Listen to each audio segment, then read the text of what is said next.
আপনি তাহাজ্জুদ গুজার, সেজদা দিতে দিতে কপালে দাগ ফেলেছেন, এটা আপনারা জান্নাতে নিবে না? আপনি এলাকার সবচেয়ে বড় হাতেম তাই দানশীল, এই দানের ভরসায় বসে আছেন, কশিন কালো না।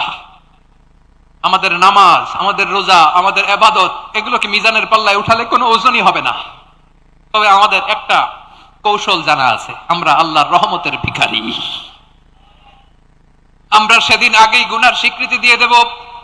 আমরা বলবো, আল্লাহ তুমি প্রশ্ন করার আগে তোমার একটা কথা বলি, আমারে কিছু জিজ্ঞেস করো না, আমি সব করেছি। এমন কোন পাপ নাই যে পাপ আমারে দিয়ে হয় নাই। তোমার রহমত দিয়ে তুমি জান্নাতে পাঠাবা, তোমার দয়ায় জান্নাতে যেতে চাই, আমল দিয়ে না। পারবেন বলতে? কিয়ামতের দিন আমরা বলবো, আল্লাহ আমার আমল দিয়ে জান্নাত চাই না, আমি তোমার দয়া দিয়ে জান্নাত চাই। তোমার দয়া ছাড়া আমার কোনো উপায় নাই।